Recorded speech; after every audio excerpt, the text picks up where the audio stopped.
The actual healing itself is in what happens during that experience and how you navigate, how you engage with that experience. And so, when we're talking about experience as medicine, it's a different kind of paradigm than what we're used to in conventional medicine. You're giving someone an experience, you're changing their consciousness. And so in that space, if I would definitely make the case that to change someone else's consciousness, there is a responsibility to know the terrain that you're taking someone in, because it's a journey and you're taking someone on a journey. Three, two, one.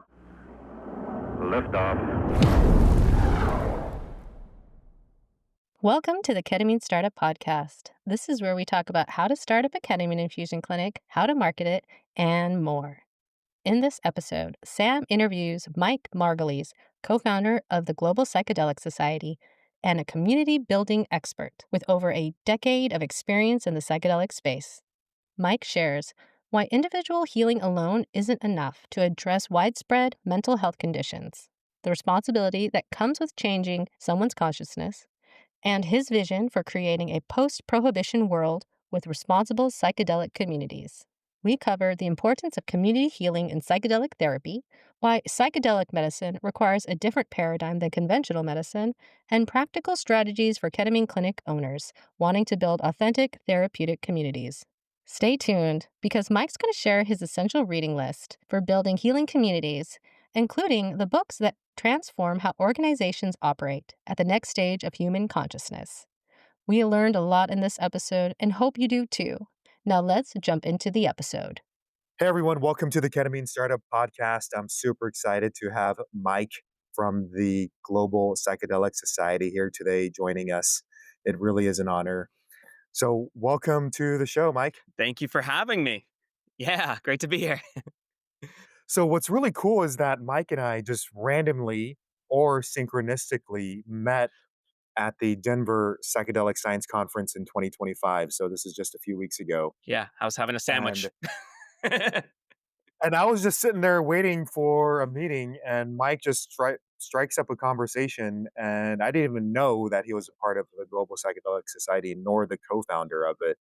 But this is really cool because it just, for me, highlights the importance of community in what we're doing. And I know that our conversation was interrupted because you had to go to your panel presentation, and Yeah. we didn't get to continue. So I was just like, you know what? Let's meet up. Let's do a conversation and maybe even record it. So this is how this recording and what you're listening to coalesced. Here So we are. let's do the part two. Yeah. So I guess the first question is, tell us about community and why that is so important in the space today. Yeah. I think that isolation itself is at the core of so much of what we're experiencing collectively, right? And so, on the one hand, we have psychedelics that can be used therapeutically, right, to treat PTSD and depression, addiction, and all this, and that's great. But if we are only looking at a psychedelic as treating an individual with a condition as though they're isolated, which is important. We need the work of clinics and therapy, but if we're reducing it down to that, we're kind of missing the point of psychedelic healing in the first place, right? Which is to look at the root causes, right? Not just and we have to ask ourselves, why is there so much widespread trauma, addiction, depression in the first place, right? And the existence of such ubiquitous mental health conditions in the culture tells us there's a systemic level problem happening there. And so the only way we're going to really address this at the root cause level is through community healing. It's a necessity, actually, to get this healing, to create the world we want. We have so many of these diseases of despair, right? And where individual healing does have a role in this, there's a lot of collective work, systemic work, and community work that needs to be done to bring the world to the next phase of our collective growth.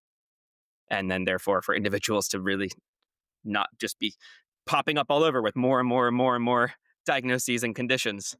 Yeah, absolutely. So I trained at the University of Rochester, and that was where this model called the Bio-Psychosocial model of medicine was invented, BPS, by Dr. Engel.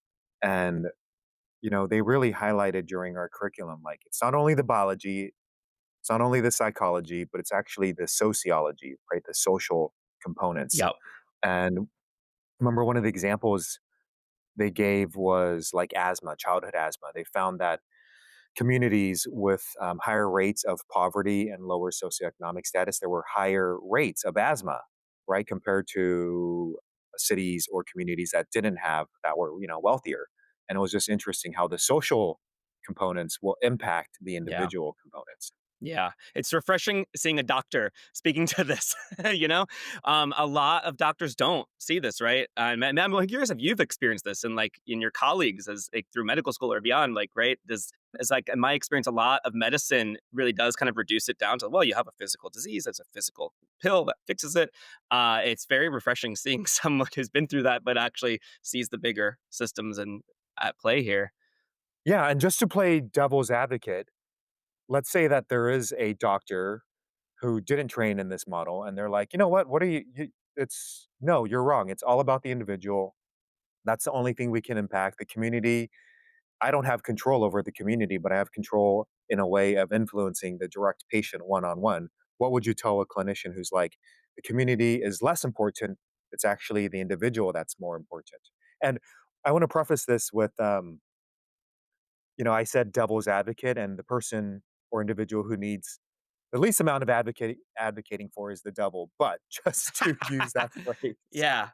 Um, what would you say to that doctor or clinician? It's not either or, right? It's both and. And we can't, Mm, of course, we need to also, so nothing I'm saying is to preclude like healing individuals. We do need to individuals do need to heal, and we do need individual attention. And we do have brilliant advances in modern medicine, antibiotics that can, like, okay, zero things. And I had my appendix was ruptured when I was in high school. And I'm really glad that a surgeon could come in and take my appendix out.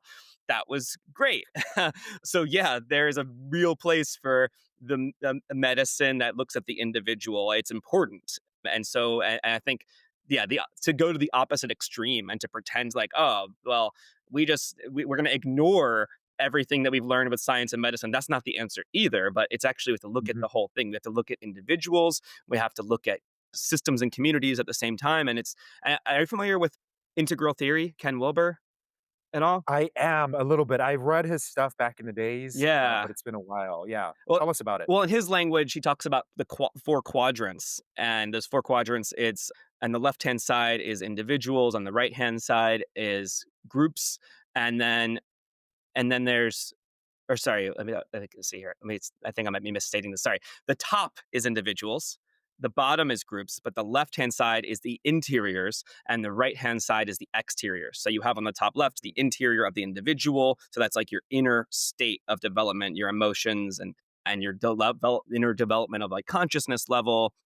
And then the exterior on the right is like the physical thing, like, oh, you have a brain stem, atoms to cells to molecules, and like the actual components up this evolutionary chain. You have the external of collectives, the systems, and the internal Mhm. of collectives, which is the culture and the community. So Ah, you have these four quadrants, which are the interiors and the exteriors of individuals and collectives.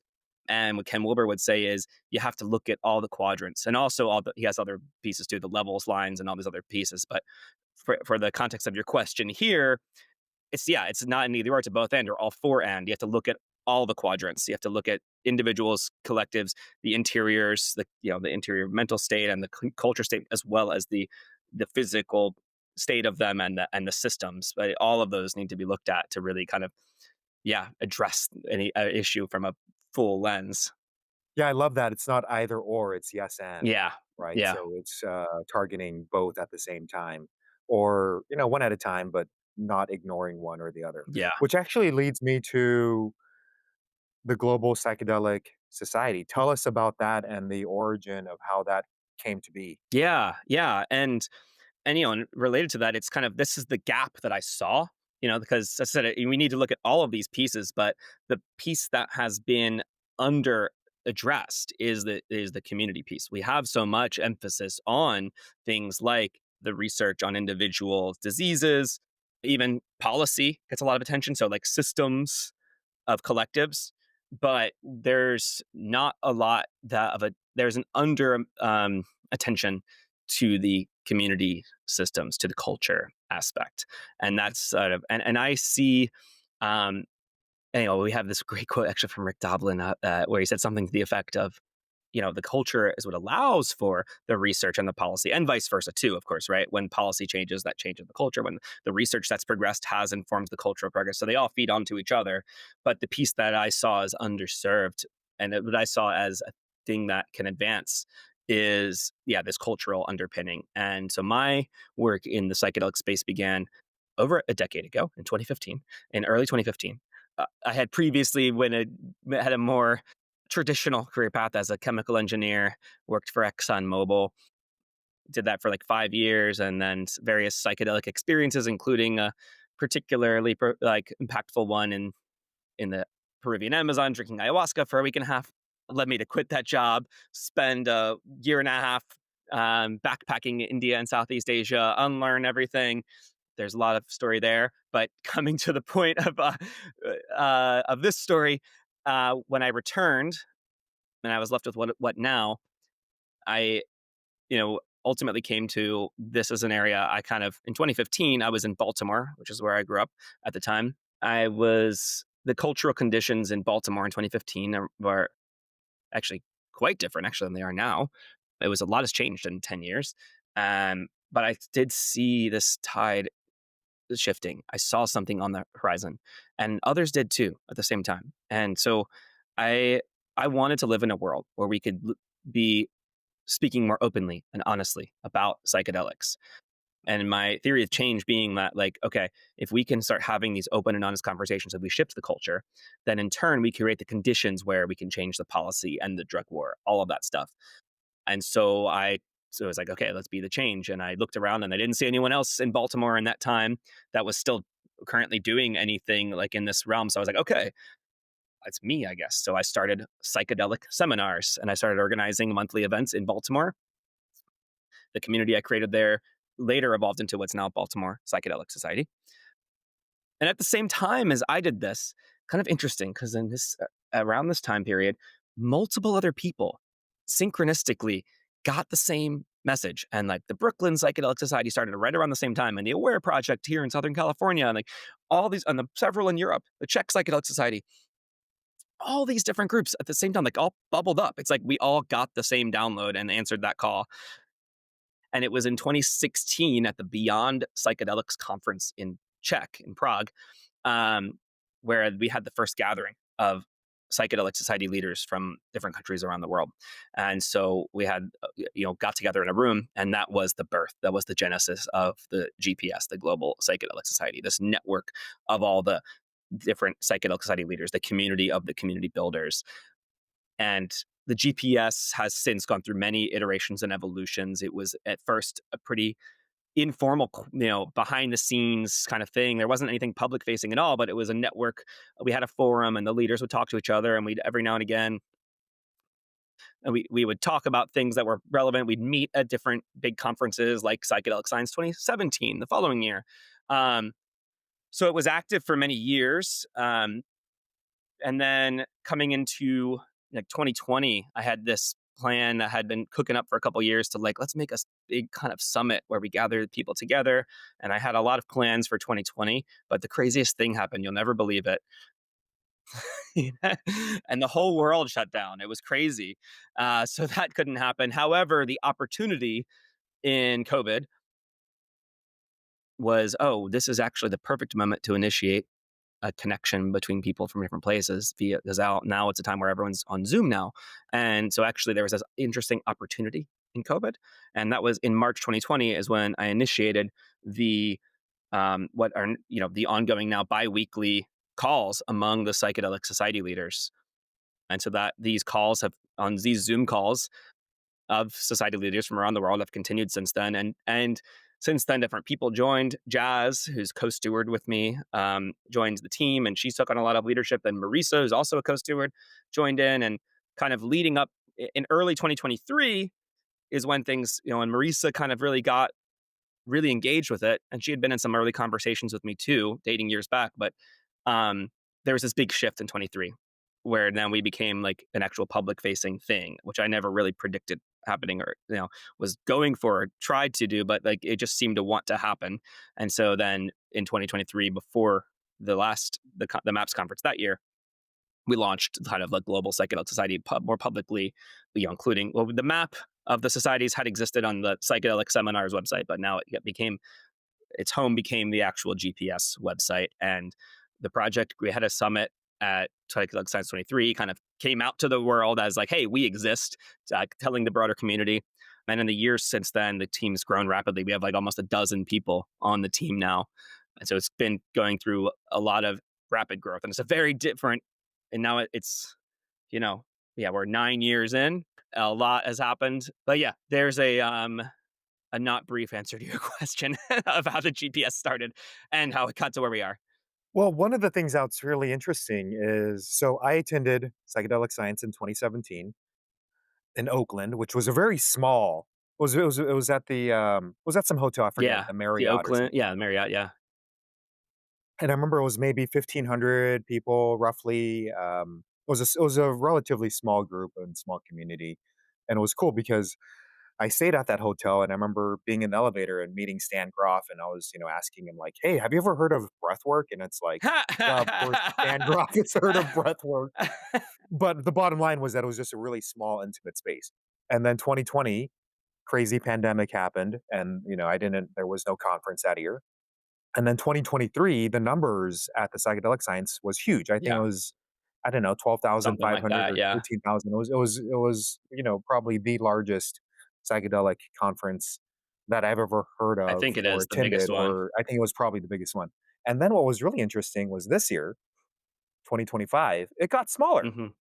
And I was noticing, okay, so we had like this huge, the Renaissance and this wave, and then it kind of ebbed down. And it was still pretty good numbers. I mean, like Yeah. 7,000, 8,000 people. So it was huge as well, but it was less enthusiasm. So, what are your thoughts on kind of this waxing and waning Hmm. interest? And we're just using the number of participants or attendees at a psychedelic science conference as a rough marker. But what's your thoughts on kind of like how, it expanded and then now kind of shrunk Yeah. and how that fits in? Yeah, I expected it, actually. I wasn't surprised in the Really? least. Yeah, in 2023, I remember saying, "This might be the biggest psychedelic conference that ever happens." It seemed very predictable to me. I think we were at in 2023 at kind of like the peak of the hype, and there was a lot of hype and a lot of, you know, I would say around like 2018, probably around the time Michael Pollan's book came out, there was a lot of excitement around psychedelics, which is, on the one hand, really good. And then also that excitement there was also some hype and also a lot of interest. Before that period, if you were at the Beyond Psychedelics conference in Prague, you were an activist, right? But after that, it wasn't just activists anymore. It's like, okay, it's people who want to like cash in on this thing, right? Different types started entering the space with different motivations and intentions and desires. And so when the FDA did not approve MDMA last summer, yeah, of course that popped some of that bubble quite a bit, and I was personally like sad about that outcome. It was not what I wanted to see happen, but yeah, it makes sense though that like if a pathway toward a lot of the startups in the space are in it because like, oh yeah, we have a lot of the investors that are in the space in it to kind of make money, maybe not necessarily the only intention. Of course, I'm sure people have desire for like good outcomes for helping the world and all that, and there's definitely an element of people wanting money. And so when that kind of burst, yeah, of course, some of the people whose ratio to wanting to progress psychedelics, whatever it is, like devotion to the movement versus devotion to like what is marketable or whatever, right? There's some fallout from that. There's also a lot of infighting in the movement, and that's another factor as well. And for better or worse, and there's different critiques of maps. Some you may agree with, some you may disagree with, and I would say both. Some I think are valid, some might say are not as. But there's some of that element. Although I think it's the biggest thing. If the FDA had approved, though, maybe we'd be talking about a whole different game this year. But certainly that burst a lot of people's bubble, and yeah, so understandably there were fewer people, but hey, I'm still here. A lot of You're us are still still here. here. You're still, yep, you're still here. I'm still here. But, you did mention something about infighting, Mm, and for me, I'm a part of the American Society of Ketamine Physicians. I'm one of the expert faculty there. It's actually now the American Society of Ketamine Physicians, Psychotherapists, and Practitioners, ASKP3. And this just seems to happen when you get a group of people together, human beings, with all of our imperfections and our strengths and our weaknesses. Like, it's just the politics. This is just the nature of being a human animal being, right? yeah. And so, yeah, I think it is important to have nuanced conversations. Like, for example, for doctors and clinicians in the space of ketamine therapy or psychedelic therapy, a good buddy of mine, he says it's not coming out of the psychedelic closet, it's rather coming out of the psychedelic medicine cabinet. So we have this whole thing of like, hey, if there's a clinician and they have had personal journeys and benefits, like how appropriate is it to share that, yes, this has helped me, knowing that it is federally a Schedule One substance. And so there's this whole like back and forth, at least in the clinician community, Mike, of like, hey, do you stay in the medicine cabinet or do you come out of the medicine cabinet? Yeah, And what does that look like? And what potential yeah, ramifications does that have for yeah, physicians or nurses and their licenses? Because yeah, there's like medical boards, right? And exactly. there's nursing boards and other Yeah, psychology boards, et cetera. And it's like there's this nuance and yeah, this dance, this like fine line that one must walk. ex So I think it's really cool to have those conversations and the nuances that we don't think about. exactly. That was actually so when we one of the first conversation series that we had back in the day was, on this coming out of the psychedelic closet. One of the perspectives was from Al Garcia from Johns Hopkins. And the piece that he wrote in response to a piece about coming out of the psychedelic closet and the importance of it was he called it the psychonaut's dilemma. And speaking from the perspective, in his case, of being a researcher, of what he called the psychonaut's dilemma was this idea of, as a psychedelic researcher and talking about your personal use, it's kind of like damned if you do, damned if you don't. As if you, like ever the reasons you said, if you talk about your personal use, does that means you can get like discredited? No, you're biased, and like, you're not an unbiased researcher anymore. But if you don't have your own psychedelic experiences, like, are you actually qualified? Because it's such a subjective internal thing. How can one actually really be a serious psychedelic researcher if you haven't, or a facilitator or whatever, if you haven't had your own experience? It's like, how can you teach someone to scuba dive if you haven't strapped on a tank yourself? And so that's what Al Garcia framed as the psychonaut's dilemma.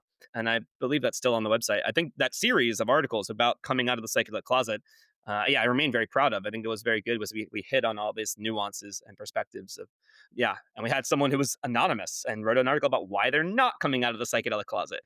So yeah, Hey, listeners, this is Kim, and I just want to acknowledge that you're here for a reason. Maybe you're stuck in a cycle of long shifts, feeling a little burnt out, and wondering if there's any other way to practice medicine, especially on your own terms. We've been there, and that's exactly why we created this free checklist, your step by step roadmap to starting a ketamine clinic without those costly mistakes.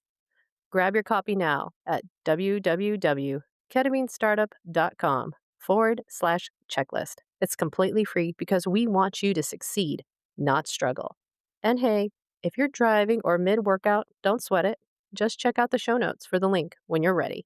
And again, that's www.ketaminestartup.com/checklist. Now let's get back to the episode. Yeah, it's one of the questions that I get asked actually quite frequently when I'm, doing the ketamine therapy. just have you done So ketamine? the patients finish and then they're like, "Oh my god, Dr. Co. Oh my god." And it's usually me and my assistant and they're like, "Have you done this? Have you done this?" And I've always had to like walk the line between disclosure or coming out of the closet and thinking about like, well, what's in the person's best interest? And I love that scuba diving metaphor Mm, because if someone hasn't gone scuba diving right. and they're helping people go 10, 20, 30, 50, 100 feet deep, it's like, maybe you should have gone there before. But then the other side, because I can see arguments for both, Hmm. right? So, for example, as a doctor, I prescribe and administer a ton of medications. So, for example, if someone has stage 4 breast cancer, Right. they're going to be getting various chemotherapeutic agents and that have a ton of side effects and maybe even some psychoactive effects. Like, does an oncologist need to administer Right. all of the anti cancer drugs to themselves So they know what it's like prior to treating patients with breast cancer, for Right. example. Or even, yeah, or even like as an ER doctor, I give something called hydromorphone, which is also known as Dilaudid. It's very potent. It's an opioid, and it's very effective for pain. And as a doctor, we give that all the time, and Hmm. we give fentanyl Yeah. IV all the time. If someone has severe trauma, I mean, it's a really it's dangerous when it's used recreationally by yourself, and you can cause all these bad overdose, etc. But in a clinical setting, it can be very therapeutic and beneficial. But the question again goes back to like, well, does the doctor need to try every single substance that they Right. administer prior to Right. giving it? Yeah, this is the most common rebuttal you get when you say that people should have their own experience with psychedelics before facilitating for someone else. And I've written about this before also. Actually, I wrote an article for Double Blind in 2019 about a concept I called PEACH, psychedelic education and community healing. And I touch on, well, there's two pieces of that article. The second part of it, the community healing, actually already addressed. That was the first thing we talked about, and I talk about in that article all the things I was naming around how we can't just look at individuals; we have to look at the systems and community healing aspects. So that's in that I expand on that in that article. Now, the other piece is around this topic we're talking about now on this psychedelic education. And what does that mean? What is psychedelic education on the part of not only people, going on journeys, but also the people facilitating for them? And yeah, this point comes up often around, well, you know, from from the medical field. It's like, well, yeah, I don't have to take a chemotherapy to administer it to somebody. And the difference that I would point to in psychedelics is, again, it's we're talking about chemotherapy. We're talking about, and a lot of medicine, it's looking through this lens of, well, there's a physical thing. I have a physical chemical that's going to have a biochemical reaction and, and produce a result. And that's the mechanism of action for a lot of medicine. Whereas for psychedelics, the mechanism of action is not simply just a biochemical reaction, but it's actually an experience itself as medicine. Somebody who's having a psychedelic experience, of course, there is a biochemical reaction happening where you take the substance and it changes your consciousness. But the actual healing itself is in what happens during that experience and how you navigate, how you engage with that experience.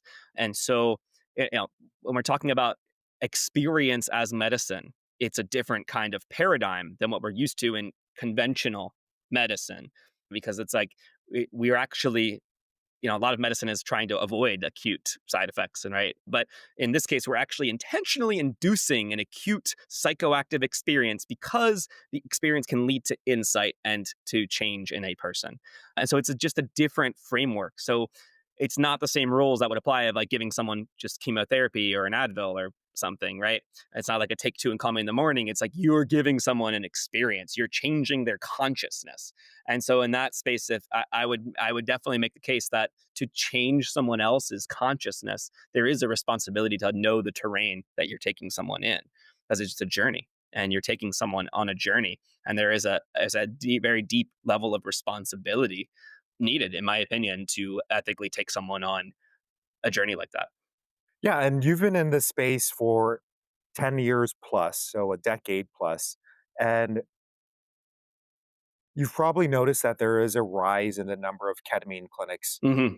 since 2015, right? So when I started in 2018, I was probably one of the first doctors in California state to have opened one up. So I was kind of one of the early people. And now I feel like there's a lot of them. So I don't know if you've noticed that. I know Yeah. you're in the San Diego, SoCal area. So there's probably more clinics that are coming up. What are your thoughts on that? And what are some of the mistakes that you're seeing from the ketamine clinic perspective? Yeah, and you probably know more on the specifics of the ketamine world than I do, but I would say you're right for sure. There's a lot of ketamine clinics that are popping up, and I think there are varying degrees of ethics, so if for lack of a better word here, on how it's held. I have heard accounts of people going to a ketamine clinic and sort of just not being given the necessary amount of care that it takes when they're kind of popped open like that. So that's not as that would be a less responsible way for people receiving ketamine. There's some ketamine clinics out there that are like marketing to people on Instagram and are just mailing people ketamine. And and I think that's pretty, it's great for people who want easy access to ketamine, and ketamine's great. Um, but it's also from a kind of care perspective, not really responsible, I would say. I mean, so I'd love to live in a world where a post-prohibition world. I'd love to live in a decriminalized world where, yeah, people who want to do ketamine don't have to jump through weird hoops and to do it. They could do it, and you'd have access to education around not only the benefits but the risks. And there are risks to ketamine, not just psychological, but like physical risks. Like if you were doing ketamine too much, like you can really fuck up your bladder. I'm sure you're aware of this. So like cystitis of freak from ketamine induced cystitis is like a real thing, and it's not really talked about a lot in the community. And there's a lot of people in our communities who are doing a lot of ketamine, and it's not healthy in their relationships and how they're moving through life. It's used as ketamine's so interesting because it can be healing and profound, but it can also be like an escape. And where's the difference lie? It can help heal addiction. It can also be addictive, and it's this like really interesting thing. So we need to have more. I think we need, just in general, beyond the clinics, just more conversation in our communities about ketamine and ketamine use. And I would say some of the clinics, there are definitely some clinics that seem to be operating more in like that kind of cash first priority, and just trying to you know, basically just being dealers. And, just, I don't have anything against drug dealers. And I don't think they should be criminalized. And like, it's a weird thing though, if you're like a doctor and with a doctor's jacket on, prescribing people, like kind of becoming a drug pusher. There's a level of responsibility. And so there are definitely ketamine clinics that are kind of just drug pushers. And there's a big ethical question there. And on the other hand, there's ketamine clinics that treat the ketamine experience with a lot of respect and treat it almost. I know there are ketamine clinics that will treat it like, yeah, it is a psychedelic experience, and it needs to be like treated that way, and will really kind of help people understand that, make sure people going into it know what they're getting into, and really facilitate it with that right amount of respect. And actually, I'm curious. I'd love to hear what your philosophy is around ketamine. Yeah, I think it's ketamine is a paradoxical drug Mm, and medicine in that it can be used, like you mentioned, it can be a drug of abuse and people can get addicted to it, and it can cause issues to the liver, to the bladder, to the kidneys, and especially with high dose, very frequent mhm, use, like these things can happen. In the specifically though, like the narrow clinical environment where, the person is coming to the physician's or practitioner's office and they're using it in that type of setting and not, maybe take home ketamine on a regular daily basis, high doses. Um, we haven't really seen that occur with the KIC, ketamine induced cystitis. It's more when someone has unlimited high dose access, they're not using it responsibly, and they're using very high doses. That's where we see more of the issues. I give a metaphor for my patients and for just general public education. It's kind of like a car, right? A car can get you safely from point A to point B, but that same car can lead to some really bad accidents if you don't wear your seatbelt, or if you're drinking and driving, if you're not using it responsibly.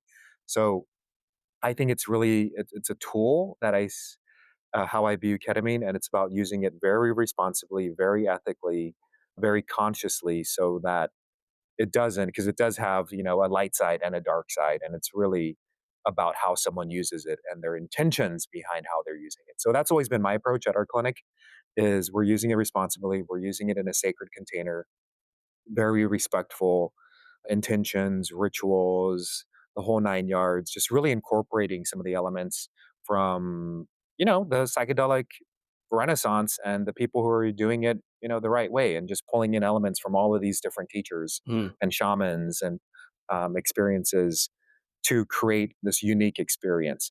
But I have seen it, like you said, like it can go both ways where it's like profit first. That's their yeah, number one priority. So let's just get it out there to as right, many people.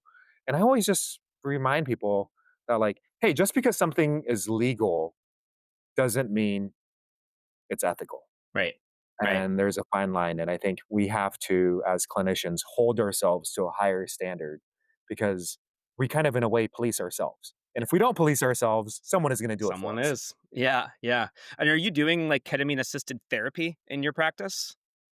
So we have a network of psychotherapists and psychologists and LMFTs in the desert area for patients who don't already have an existing Hmm. therapist. So if they already have one, we say, yeah, continue working with them. And what's nice is that ketamine, it has a good neuroplastic window of about 24 to 72, even up to 96 hours. So we say make an appointment with your therapist Oh, or yeah. psychologist and see them. Um, I know some clinics do it simultaneously where they're like doing the ketamine and then the psychotherapy, which is fine. But for my practice specifically, we're doing kind of higher doses. Mm. So as a result, it's not about talking Yeah. and Hard to talk in a K interacting hole. with the world. Yeah, it's really about like eyes closed, eye shades, Bluetooth, special playlists. Go inside, Hmm. connect with yourself, find the answers within first Yeah. before kind of getting the elements from the external influences. Nice. And you have them go to like their therapist after they've had these kind of experiences and like integrate it, Yeah, essentially. totally. Yeah. So, and some people, they don't have a therapist, and so they don't like that framework. So we actually have an integration coach. Oh, nice. So Nice. she's psychedelic certified integration coach. Nice. So that's another So option. you're providing And support for people. that's the key, and we're actually doing, like, preparation, we're doing intention setting, we're Good. doing the experience, and Yeah. then the integration, so it's kind of a four-phase Yeah. process. It's what you need. Yeah, because it's and what I've noticed after doing this for so many years, it's not the ketamine. It's the ketamine is just one piece of it, Right. right? Right. It's a pretty big piece, but it's actually the container, Yeah. Yeah. or the Exactly. set and the setting, Exactly. This right? comes to like And experience as medicine. Um, and this is why it's like, oh, why is it important to understand the terrain? yeah, because I think someone mentioned that these psychedelic compounds, these are non-specific mental amplifiers, Staying gruff. right? So if someone does psilocybin, or if someone does Hmm. MDMA, or if someone does, let's say they're at Coachella, which is really popular around here in SoCal, Yeah. Coachella Musical Fest, and it's going to be a very different experience than if you're doing it with your therapist or a nurse or a doctor, or in a Shipibo style shamanistic. Like, it's going to be a very different experience, right?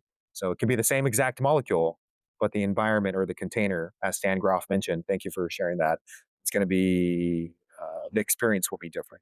Yeah. Yeah. Exactly. Yeah, the context is everything, and that's also this weaves back into importance of community because it's set and setting. There's the acute set and setting of like the experience itself, and then there's like the meta set and setting that we exist in as Good a point. culture. What is our cultural set and setting? And the cultural set and setting and the cultural context of how we do psychedelics is going to inform that experience as well. And so we need ultimately the idea here is to create a culture that is responsible enough to responsibly hold psychedelic experiences. And like by and large, we really aren't. We have bits and pieces of that in existence now in the form of clinics that are doing it responsibly and integration and all of that. But like if you think about like an indigenous culture that has the psychedelic experience integrated into its culture, in its rites of passage and all this, right? There's not like an integration circle because the whole culture is already integrated. And that we even have to have something of like an integration circle is like, oh, we have a really not integrated culture in the first place. So like how do we create a culture that is integrated with all of this? And you can make the case that like, yeah, once we create the cultural conditions that can really and truly responsibly hold psychedelics, like this the substance themselves is like really less important. And this is why I'm focusing on the community aspect, as I think it's actually that is the thing there. Psychedelics kind of like there's like a can guide you kind of there, and like, but to me, like if we're like the psychedelic downloads I get is like, oh, yeah, we have to like evolve consciousness as humanity. We have to move forward. It's about systemic change. I mean, of course, I've had my individual healing as well, and it echoes out. Like the more I've been able to grow as an individual, the more I can see the world around me reflecting of that. So there's an individual experience, and my work too is like to help progress the collective as well. And yeah, like that's I think of like how we're going to use psychedelics, like using psychedelics to inform creating the more beautiful world our hearts know is possible, as Charles Eisenstein puts it. Yeah, tell us about that. What's your vision? So let's say that we do create the culture, and now it is that idyllic vision of the world. What does that look like for you specifically, Mike? Yeah. Well, in the context of psychedelics and, well, it'll be a post-prohibition world. Let's start there. No more drug war, rather than using criminal law to stop people from using substances. We would have education and community. So someone who wants to explore psychedelics would kind of know, like, oh yeah, I'm going to go to my like local psychedelic site, and maybe there's like tea houses all around the world in different all different cities of like a psychedelic community center, right? And people can, all wherever you are, you know, oh, I'm going to go, just like, you know, like I want to learn how to scuba dive, I'm going to go to Patty, like, oh, I want to learn about psychedelics, I'm going to go to my local psychedelic society, and you can drop in. And they would have just open hang or events, maybe like speaker. Some of the psychedelic sites already doing speakers, integration circles, the like, but kind of, I imagine this even leveled up, and also just culturally understood for by the population at large. Like, oh yeah, psychedelics are something serious. If I want to go on this journey, I'm going to like understand.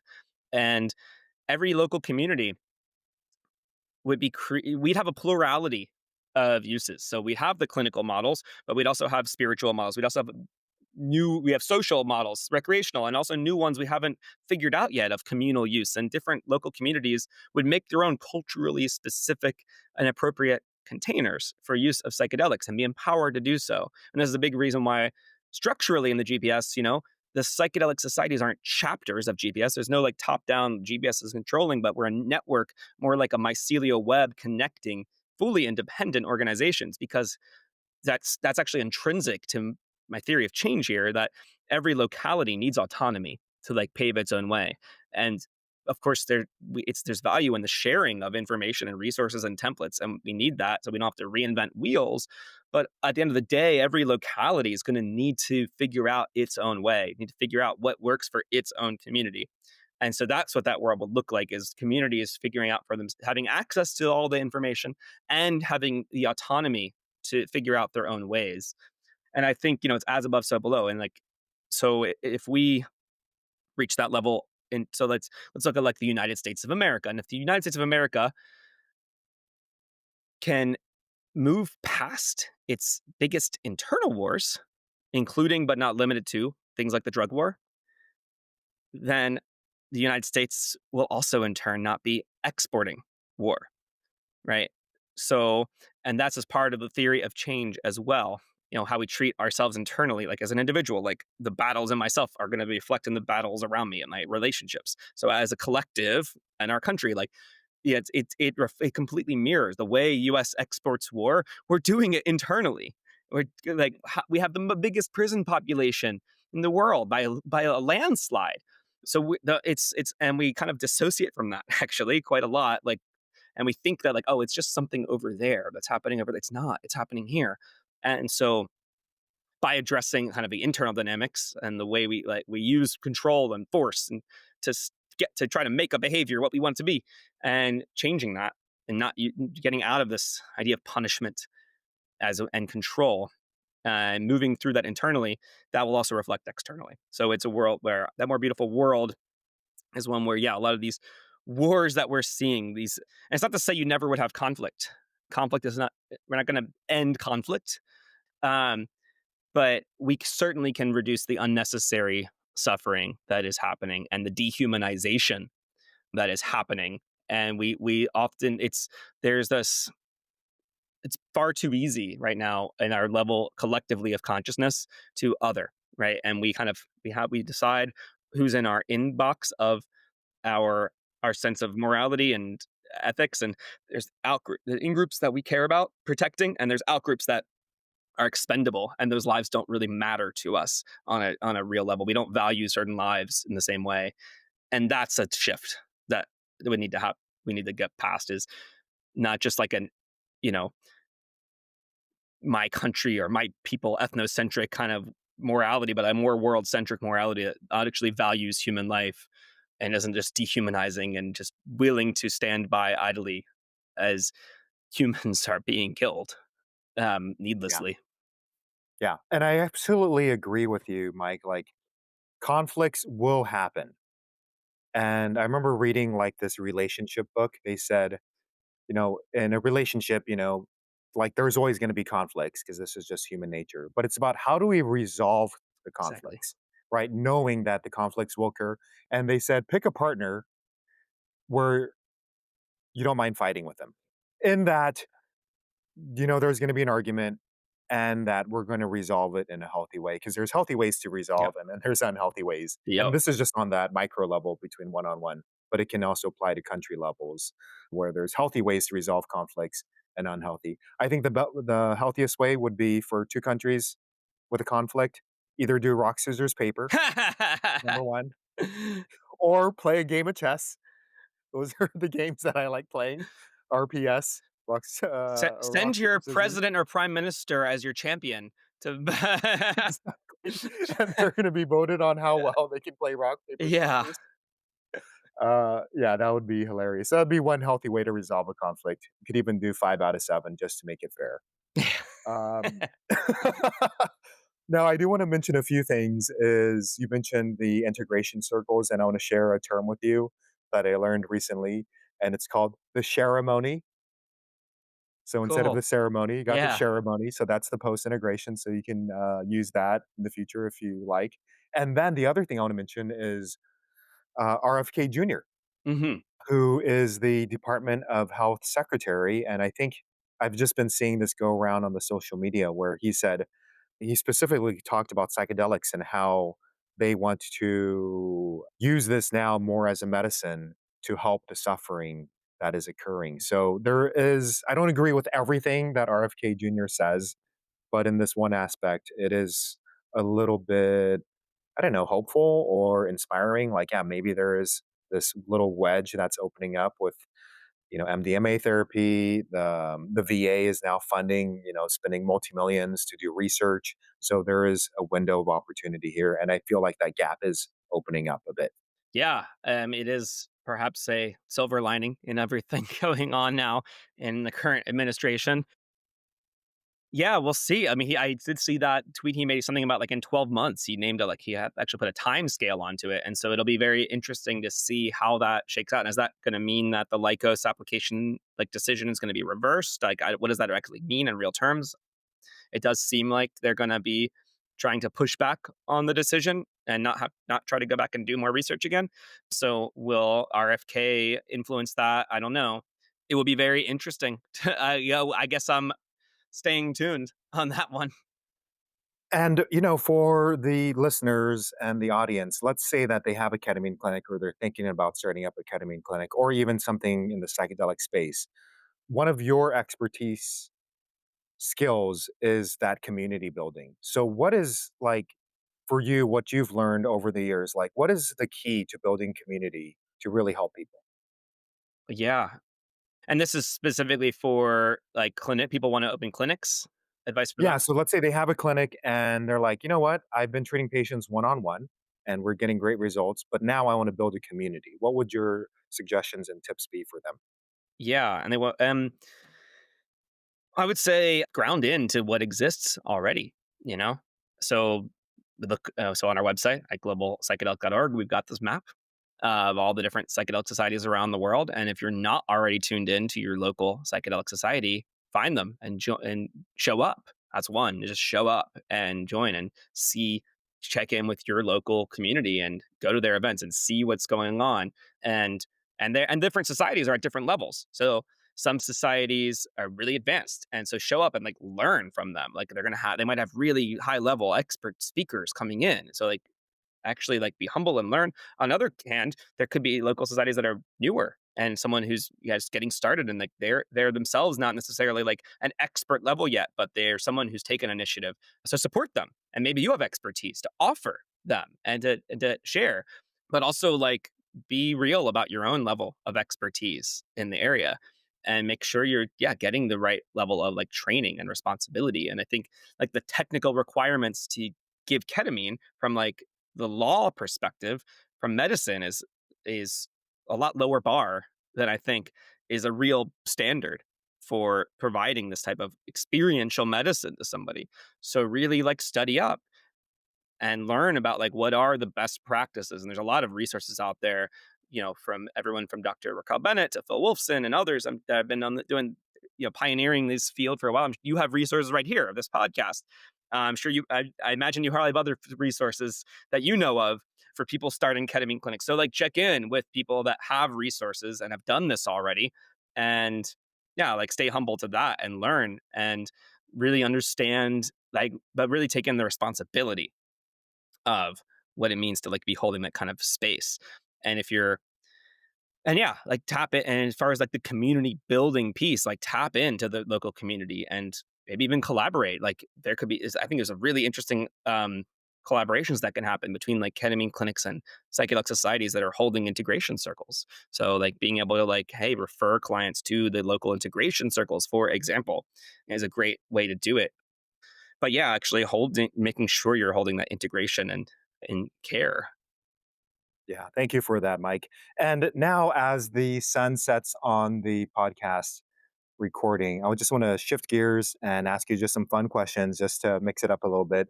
So, the first question I have for you, Mike, is if you could go back in history to any time, where would you go and why? Only back. Oh, okay. Let's switch it up. You want to go into the future? I Let's say mean, you have, yeah. yeah. Where would you go? Let's go past, present, or let's go past your future. If you can go, you have the Back to the Future, the DeLorean back in the days, and you can go and set that wherever Yeah. you want. Where would you go? I want to go to this more beautiful world our hearts know is possible that we're creating right now. The world that we are in the process of creating. And we're going through a period of immense turbulence and it's pretty gnarly. And I guess we don't choose the times we're in, but we're in them. But it would be cool to like be at the world on the other side of this gnarly, tower crashing bit that we're in right now. The house of cards is falling and it's a mess. Um, in my but yeah, I still am an optimist nonetheless that like actually on the other side, there's something actually really beautiful and I want to hang out in that world. Beautiful. And I assume you've done a lot of education. I know you graduated from University of Maryland, and Did your research. I did my research. You graduated summa cum laude, so I know you do a lot of reading. Mm, So let's talk about books. So what books. are one or two books that you're like, hey, anyone in this space definitely read, or it's impacted you personally? It could either be psychedelic or non-psychedelic. Just a couple books maybe that our listeners can check out. Yeah. Well, I already mentioned The More Beautiful World Our Hearts Know Is Possible. That one's great by Charles Eisenstein. His book Sacred Economics is also really good, and it kind of breaks down like what is the systemic level, like what are the issues, and like what is the vision for another world look like. So Eisenstein's got a lot of brilliant thinking, and those are two of his books. I've also been very heavily influenced by a book called Reinventing Organizations by Frederic Laloux, and it is which is in turn based on Ken Wilber's integral theory. So I'd also recommend, if you want to go deeper into integral theory, which I kind of alluded to earlier, Ken Wilber's got a lot on that. A Brief History of Everything is one of his, but he's also got more recent ones. Reinventing Organizations takes Ken Wilber's framework on human consciousness evolution and applies it to the organizational level. I mean, this is a philosophy that's informing how I'm kind of creating the structure of GPS itself. And it talks about how as human consciousness evolves, so too does the way we organize. And so and it's about this idea of teal organizing. And so it's like, what does an organization look like at the next stage of human consciousness? So it's past the kind of normal orange level of like corporate America hierarchies and profit maximization, but also the next stage green is where it's like more of like a co-op model. Everything's flat and it's transcending all of that. And it's a different kind of thing about self-management, people in the organization, not necessarily being it's not about trying to make flatten it, but trying to make everyone equal power, but everyone being fully powerful in the organization. And it's kind of corresponds to like what Maslow would call like self-actualization. And what does this mean on like a collective organizational level? And so like I actually have the books up there. Oh, so let's see what else is on my shelf. Those are a few that come up to mind. Yeah. Another one just popping in is Existential Kink. And that's a great one too. And it's a way of understanding how our challenges are in many ways reflections of our own unconscious and how to own that. And yeah, and move ultimately through it by becoming more conscious of our own shadow. Thank, thank you. Another question for you is, what is one talent or hobby that you do or have that most people would be surprised by? Well, I don't know if it's a surprise, but here's a guitar here. I am in a band. I'm in a comedy rock duo called Lajala, Lajolla. Some people pronounce it with H's and Y's, but it's pronounced just like it's spelled. Um, and we're Lajala the band. Find us at Instagram.com/Lajala the band. You can find us on YouTube, Lajala the band, or at OnlyFans.com/Lajala the band for all the bonus content. Um, Wait, do you really have an yes, OnlyFans? I have an OnlyFans for my band. Okay, so I have a request. You have the guitar right there. Can you play us like a 30-second little riff or no? um, yeah, I'll play you a little. My wife is really into the ukulele these days. All right, I'll play you my theme song. It's a short one. Okay. All right, do I have a pick here? That's fine. I'll do it without a pick.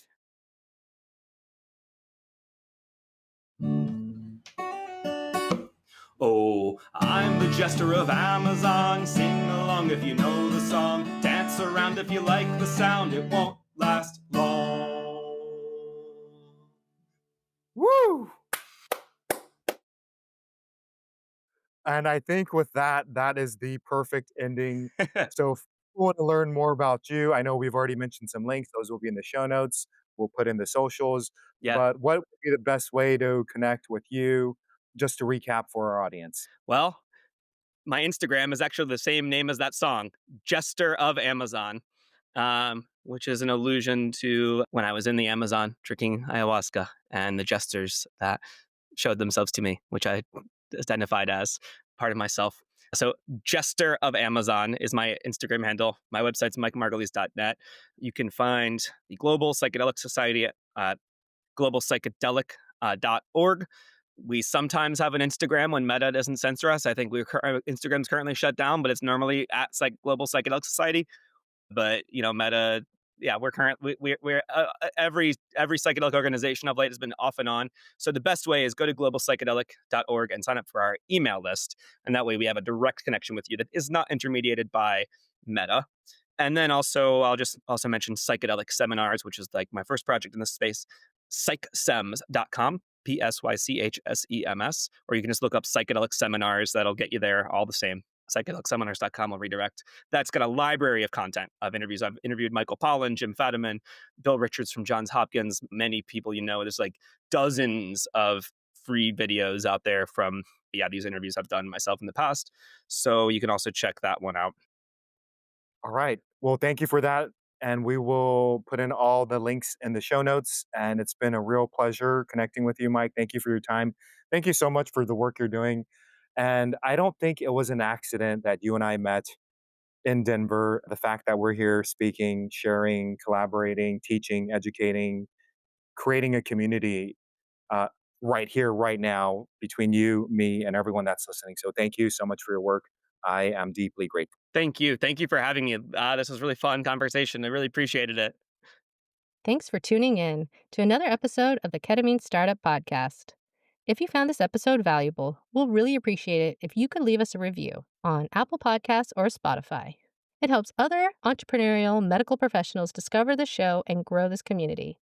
For show notes, resources, and links mentioned in today's episode, visit our website at ketaminestartup.com/podcast. Thanks for listening, and we'll see you in the next episode.